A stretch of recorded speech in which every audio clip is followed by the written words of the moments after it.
Y dice en San Mateo, el capítulo 26, desde el versículo 26, la palabra del Señor allí y dice: y mientras comían, tomó Jesús el pan y bendijo, y lo partió y dio a sus discípulos y dijo: tomad, comed, esto es mi cuerpo. Así como hizo el Señor, bendecimos al Señor, bendecimos a Dios por Jesús nuestro Salvador, y te damos gracias, Señor, por este pan. Hoy es símbolo de tu cuerpo en la cruz del Calvario, y te agradecemos porque tú ocupaste nuestro lugar y nos ha hecho salvo para tu nombre. En el nombre de Jesús te bendecimos y lo partimos. Y también dice su palabra luego: y tomando la copa y habiendo dado gracias, lo dio diciendo: bebed de ellas todo, porque esta es mi sangre del nuevo pacto, que por mucho es derramada para remisión de los pecados. Señor, te agradecemos porque tú has derramado tu sangre para limpiar nuestros pecados, redimirnos. Gracias, Señor, por lo que has hecho por nosotros en la cruz del Calvario. Señor, presentamos delante de ti este fruto de la vid, Señor, el cual símbolo hoy de tu sangre preciosa. En el nombre de Jesús oramos. Gracias al Señor. Mientras ustedes tienen ahí los elementos, vamos a hacer una meditación de la palabra del Señor. Y para comenzar, quiero hacerlo en San Lucas, el capítulo 22, desde el versículo 14. San Lucas capítulo 22, versículo 14, que es muy similar a lo que estábamos leyendo. Y dice la palabra del Señor: cuando era la hora, se sentó a la mesa y con él los apóstoles, y les dijo: cuánto he deseado comer con vosotros esta Pascua antes que padezca, porque os digo que no la comeré más hasta que se cumpla en el reino de Dios. Y habiendo tomado la copa, dio gracia y dijo: tomad esto y repartidlo entre vosotros, porque os digo que no beberé más del fruto de la vid hasta que el reino de Dios venga. Y tomó el pan y dio gracia y lo partió y les dio, diciendo: esto es mi cuerpo que por vosotros es dado. Haced esto en memoria de mí. Amén y amén. Aleluya, gloria al Señor. Y quisiera compartir la palabra del Señor, justamente esto es lo que el Señor termina diciendo acá en San Lucas, en el capítulo 22, que dice que hagamos todo esto en memoria del Señor.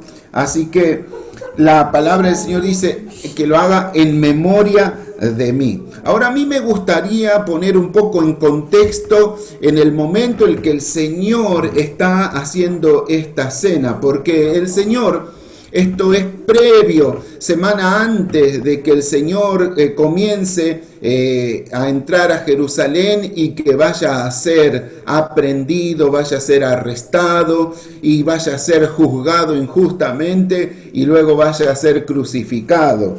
Así que días antes, una semana antes, están ellos en Jerusalén, y junto con sus discípulos, la costumbre de todo israelita de aquella época, estaban en plena fiesta, entrando ya a la fiesta de la Pascua, ¿no es cierto?, a lo que es la fiesta de la Pascua, y estaba siendo precedido por otras fiestas más, entre ellas la fiesta de los tabernáculos o de las enramadas. Así que en todo este contexto de fiesta en que mucha gente iba a Jerusalén para celebrar la Pascua, y hablando de esto, no había una fiesta más grande, más significativa para el pueblo hebreo, para los israelitas, que estar celebrando la Pascua. Y todos iban a Jerusalén porque era el acontecimiento del año. Es más, con esto ellos marcaban el inicio del año nuevo para ellos. ¿A dónde se origina todo esto? Justamente en la Biblia lo vamos a encontrar en el segundo libro de la Biblia, allí en Éxodo, a partir del capítulo 12. Allí vamos a encontrar cómo Dios es el que instituye la Pascua, porque esto no es un antojo, un invento de los hebreos, sino que el mismo Dios es el que da la orden para instituir esto que le llaman la Pascua. Y tenemos que remontarnos entonces a aquella época cuando el pueblo de Israel todavía era esclavo en Egipto. Y ellos, la nación entera, aproximadamente 400 años, estuvieron esclavos en Egipto. Así que imagínese una nación que había sido esclavizada por 4 siglos bajo el yugo del faraón, y allí pasaron los años, pasaron las generaciones de gente que no pudo vivir como ellos querían, sino que añoraban una liberación. Ellos clamaron a Dios por una liberación. Y así nosotros conocemos la mayoría, la historia, tal vez no tanto los que somos creyentes ya conocemos a través de la palabra del Señor, pero aún esta historia ha sido llevada por Hollywood a la pantalla en los cines, así que se han hecho muchas películas de cómo el Señor levanta a un libertador, ¿no es cierto?, a Moisés, y Moisés es el instrumento que Dios va a usar, la persona que Dios va a usar para hacer esta gran liberación después de 400 años de esclavitud. Luego que Moisés, de parte de Dios, va a presentarse a los israelitas y también ante el faraón pidiéndole que deje libre al pueblo de Israel, y el faraón endurecido, no queriéndolos dejar, desconociendo al Dios Todopoderoso, entonces Dios envía plagas para demostrar el poder, y como última plaga, la que tal vez todos recordaremos, es que Dios entonces envía también un juicio sobre esa nación y sobre todos los que estaban viviendo en Egipto. Y la última de esas plagas era que el primogénito, el hijo varón, el mayor, el primero de los hijos de cada familia iba a morir. Y no solamente eso, sino también que incluso de los animales. Así que, y Dios dice que iba a pasar el ángel destructor por aquel lugar, y que el hijo primogénito de cada familia iba a morir. Lo único que era como el antídoto o lo que lo libraba de que haya algún fallecido en esa familia era la instrucción que Dios le da. Y allí es donde Él instituye la Pascua. La Pascua significa pasar y esto es pasar de ser esclavo a tener otra vida y condición de ser libres. Así que Dios instituye esto, lo que llaman la Pascua.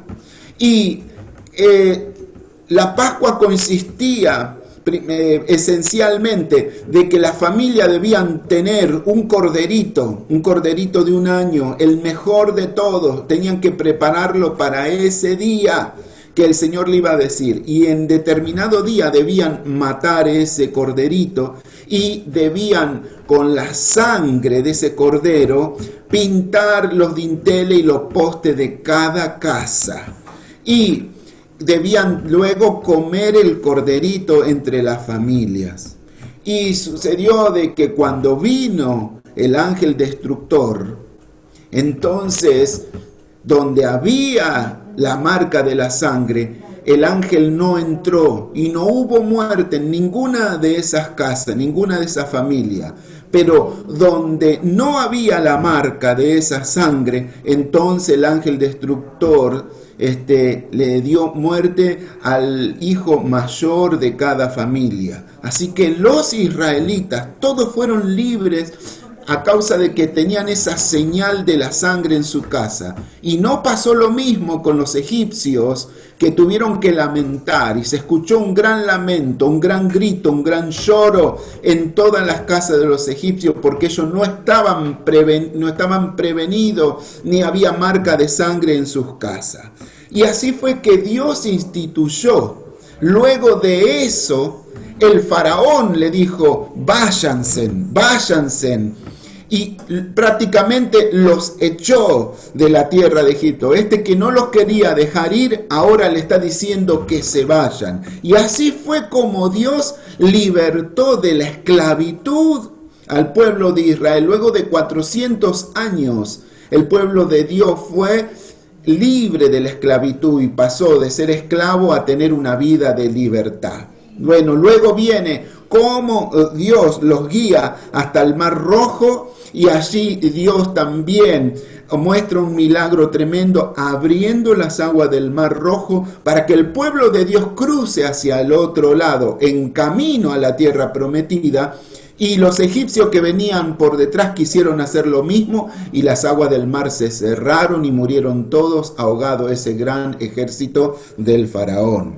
Así que, ubicándolo en este acontecimiento histórico que marca para el pueblo hebreo, para el pueblo de Israel, un hito en la historia, pero que significa tanto para ellos, es que se instituyó la cena, la Pascua. Y todos los años los israelitas festejaban esta fiesta. Así que es en este contexto que el Señor también va con los discípulos, y en un lugar que ellos ya habían determinado, se juntan en un lugar, en una casa allí en Jerusalén, para festejar, para participar de esta cena de la Pascua.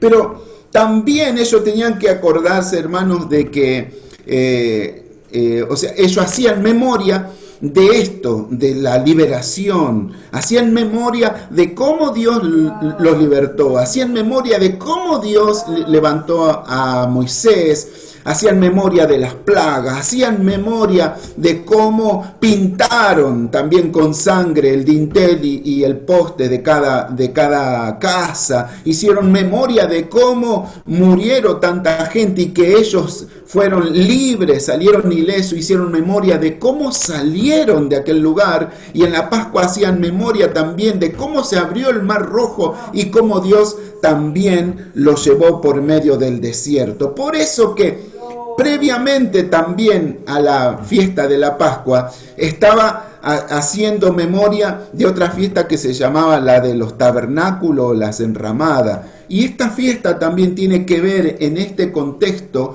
¿Por qué? Porque ellos también hacen memoria de cómo Dios los llevó a través de todo el desierto en ese peregrinaje hasta llegar a la tierra prometida. Entonces, ¿ellos qué hacían? Hacían como unas casitas con ramas, con pieles, hacían tipo chozas, y era una forma también didáctica como enseñarle a los niños de cómo Dios los guió, y que ellos de esa manera vivían como en chozas, en enramada, mientras estuvieron en el desierto, y de esa manera recordaban, hacían memoria de cómo Dios los guió, los guardó, cómo Dios, hacía memoria de cómo Dios incluso fue para ellos de noche una columna de fuego, que con ese fuego era calentarlos a ellos, tenían calefacción de noche. Incluso esa columna de fuego era también una defensa en contra de las bestias salvajes de donde ellos iban pasando y de cualquier enemigo, porque esa columna de fuego a los demás le causaba un terror tremendo. Así que Dios cuidaba de ellos como una columna de fuego en la noche, pero de día Dios cuidaba de ellos siendo como una nube sobre ellos, librándolo del calor, librándolo de la inclemencia de lo que eran todo ese peregrinaje. Así que ellos en esa fiesta de las enramadas recordaban cómo Dios había sido para ellos su ayuda, su protección, cómo Dios los guió. Y es muy bueno esto porque en ese momento ellos también hacían memoria de Dios y de su obrar a favor de ellos también a través del desierto. Allí ellos podían recordar y cómo conocieron a Dios, cómo iban conociendo a Dios incluso a través de cada situación que a ellos se les presentaba. Por ejemplo, ellos podían recordar incluso cómo Dios fue con los patriarcas antes de ellos y también cómo Dios fue con ellos. Ellos conocieron a Dios entonces, en primer lugar, como el yo soy, que era el Dios ser, el ser, el que fue, el que es y el que iba a ser. Conocieron a Dios como el yo soy, como el que estuvo, como el que está y el que iba a estar, como ese Dios que no tiene principio ni fin, que es el Dios inagotable, insuperable, inmutable, el que no necesita de nadie, sino que Él es de por sí todopoderoso. Pudieron conocer a Dios también en medio de ese peregrinar, como el Dios que proveyó, como Jehová Jireh. Jehová Jireh, que es aquel que le proveyó al patriarca Abraham, ¿no es cierto? Cuando él estuvo a punto de matar a su hijo, dice que Dios le proveyó allí un cabrito para ser sacrificado. Y así salvó la vida de su hijo Isaac. Y así que ahí conocían también a Dios como Jehová Jireh. Ellos podían hacer memoria también de que Dios era el Dios Rafa, que era el Dios que sanó las aguas que ellos querían tomar, pero que esas aguas eran malas, aguas que estaban infectadas y que no la podían tomar, pero entonces Dios le dice, tira un árbol que estaba ahí al lado de ese lago, de esa laguna, y entonces tiró ese árbol, y al caer el árbol en esa agua, esas aguas fueron sanas y pudieron tomar, porque si no iban a morir de sed los israelitas. Y allí ellos conocieron que Jehová era Jehová Rafa, era el Dios sanador. También ellos recordaban, hermano, que en medio de la guerra, Dios había sido para ellos Jehová Nisi, que significa estandarte,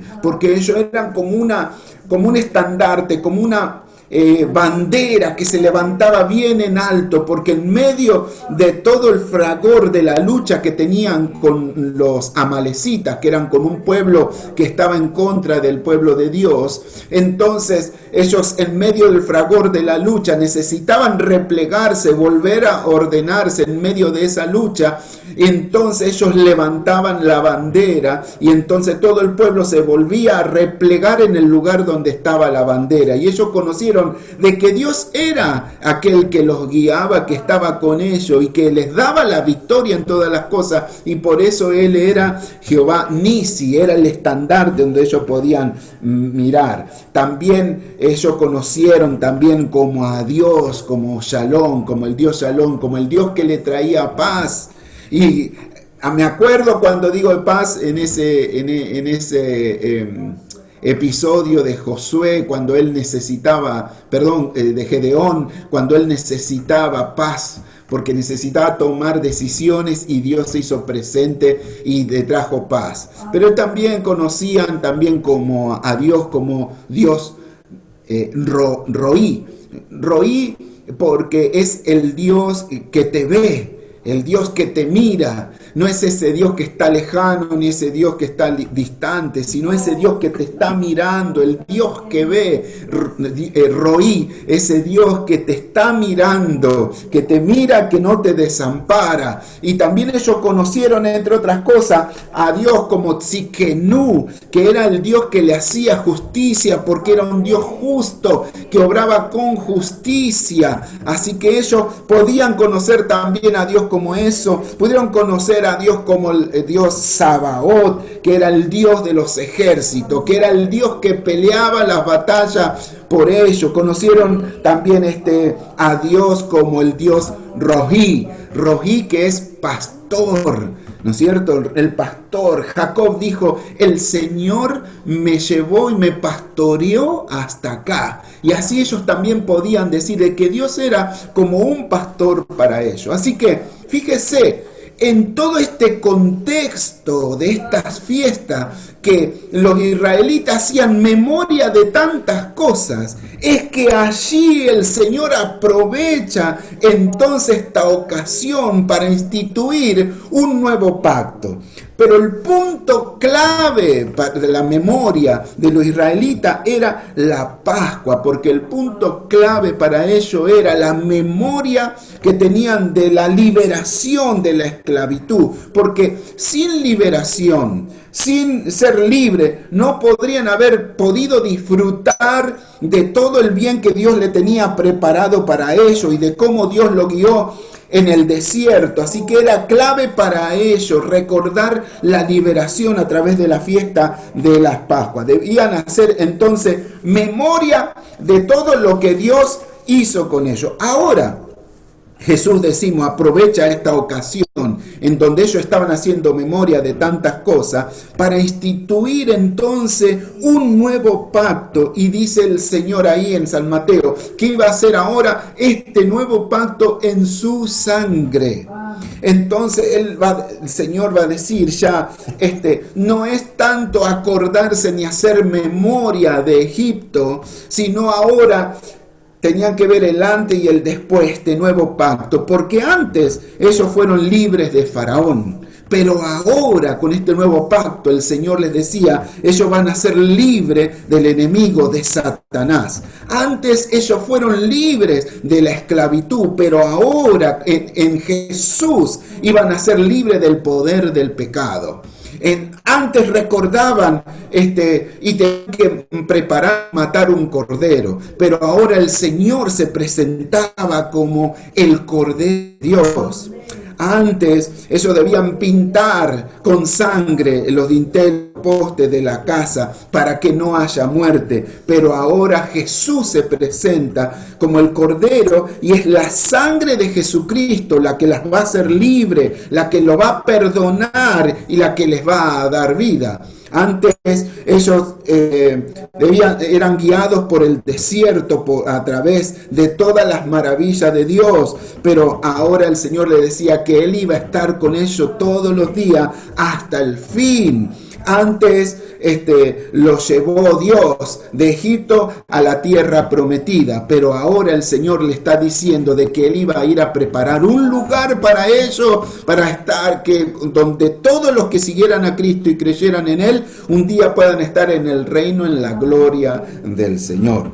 Entonces, ahí es cuando Jesús establece este nuevo pacto que es en su sangre y anticipa entonces a sus discípulos que Él debe morir, que Él va a ir a morir para que se cumpla en Jesús todo aquello que fue dado a los israelitas, al pueblo hebreo, en forma de profecías y de simbolismos, que lo único que hacían era apuntar y señalar que todo eso que ellos habían vivido eran símbolo nada más de todo lo que se iba a cumplir en la vida de Jesús. Pero para que ellos puedan disfrutar incluso todo lo que podían tener en Jesús, Él debía morir. Y así que ellos debían ahora hacer memoria de esto, de la muerte de Cristo. Ya no hacer tanta memoria de todo el pasado histórico, sino ahora hacer memoria de lo que Cristo iba a hacer por ellos, porque esta era la verdadera libertad que traía, que necesitaba el ser humano, no solamente los israelitas, sino toda la humanidad, en la cual estamos incluidos todos nosotros. Entonces, hermanos, hoy es tiempo para nosotros de recordar y también de hacer memoria. De hacer memoria de dónde el Señor nos sacó, de hacer memoria del momento en que el Señor nos encontró, de hacer memoria de esa época, de ese momento cuando Dios usó a alguien para llevarte la palabra de Dios, de hacer memoria de cómo el Señor fue que te trajo a sus caminos, de hacer memoria de lo que te libró, de lo que te sanó, de lo que hizo, de cómo cambió tu vida. este es tiempo, entonces las Santas Cenas son propicias para hacer memoria de lo que Cristo hizo por nosotros y sobre todo del sacrificio que Él hizo. Porque, hermanos, nosotros no podríamos disfrutar todo el bien de Dios si primero no recordamos que hubo un precio que pagar y que el Señor nos salvó y que gracias a esa muerte y resurrección es que nosotros tenemos vida y vida eterna. Así que en Santa Cena también es tiempo de hacer memoria de todo lo que Él hizo por nosotros, para librarnos, que Él nos hizo libres de las garras del enemigo, y como dice en Pedro, nos sacó de las tinieblas y nos trajo a la luz admirable. Hacer memoria de cómo Él perdonó nuestros pecados, de hacer memoria también de cómo Él nos hizo sus hijos, y hacer memoria que también Él nos prometió que nos va a llevar a su reino de gloria, ese lugar que está preparado para vos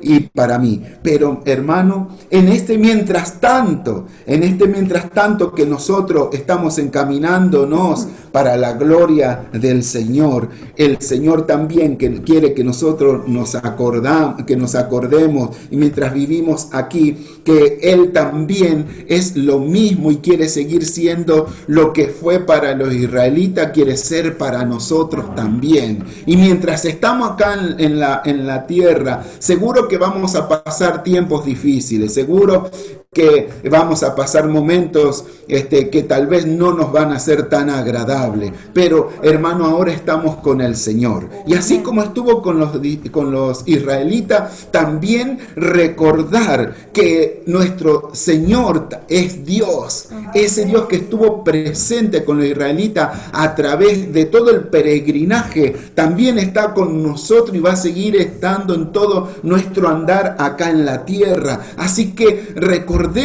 entonces que este Señor también es para nosotros nuestro Dios Jireh, que es el Dios que te provee. Si estás en necesidad, si te necesitas algo, el Señor se transforma en tu proveedor. Que este Dios que nosotros servimos, el Señor también es para nosotros. Si estás enfermo, tu sanador, que el Señor también es para nosotros. En momentos en que parece no tenemos guía, no sabemos qué camino tomar o qué es lo que hacer, Él se levanta como una bandera para que lo mires a Él, para que recobres el camino, para que vayas a Él. Él es nuestro estandarte y Él es el Dios que nos trae paz, porque hay tiempo en que necesitamos de esa. Parece de que estamos intranquilos, preocupados, pero en ese momento el Señor se levanta y dice: acordate, hace memoria que yo soy tu paz. Y el Señor dijo: yo les doy mi paz, y mi paz no es como la de este mundo. Él es nuestro Señor de paz, Él es nuestro Señor que nos hace justicia, porque ¿qué justicia podemos esperar de este mundo corrompido? Pero sí, el Señor es el que nos hace justicia. Si estás necesitando justicia, clama al Señor, porque Él es un Dios justo, y Él es que va a velar por vos, por mí, por cada uno de nosotros. Él es nuestro Dios de los ejércitos, es el que nos defiende. Necesitas que Dios te defienda, estás en alguna batalla, estás peleando alguna lucha, bueno, el Señor se hace presente. Hace memoria que el Señor va a pelear por vos las batallas, y vos vas a ser más que victorioso, porque el Señor lo promete en su palabra. Y Él es, hermano, también nuestro pastor. Él es nuestro pastor, y el Señor mismo dijo: yo soy el buen pastor, yo soy el buen pastor. Y el pastor cuida de sus ovejas, así como hizo con Jacob, que lo pastoreó toda su vida. Así el Señor te quiere pastorear a vos. Él es tu pastor, Él es el que te puede guiar y llevarte por buenos lugares, como lo dice el Salmo 23. Y también Él es el Dios que te ve. No pienses de que estás olvidado de Dios. Tal vez la dificultad, la prueba, la lucha, a veces el enemigo aprovecha para querer hacerte creer hasta que Dios se olvidó de vos. Él es Dios Roí, el Dios que te ve. Sí, el Dios que Señor. te está mirando, Sí, Señor. el Dios que te ve ahí donde estás. Aleluya. Él se duele con tu dolor. Aleluya. Él quiere ayudarte. Sí, Él no te ha Señor. dejado, no está lejos, no está distante. El Señor te está mirando, el Señor te Aleluya. ve, el Señor te ve, el Sí, Señor te Señor. ve. Él está Aleluya. ahí. Eso es lo que debemos recordar. Hagamos memoria. Pero para poder tener todos estos beneficios, tenemos que acordarnos de la muerte del Señor. Que el Señor ganó todos estos beneficios para nosotros en la cruz del Calvario. Así que, hermano, hoy es tiempo en donde nosotros debemos hacer memoria. Hacemos memoria y el Señor dijo, hagan memoria. En memoria de mí háganlo. Qué buen momento ahora que participamos de la cena del Señor para hacer memoria de la muerte y resurrección de nuestro Señor Jesucristo, porque no servimos a un Dios muerto, sino a un Dios que vive y que Aleluya. reina para siempre. Y que gracias a que Él murió y resucitó, todos estos beneficios que nosotros hemos hablado se cumplen en el Señor. Y así que hagamos memoria. Hermano, hagamos memoria de esto que el Señor hizo por nosotros y de todos los beneficios que tenemos junto con Él.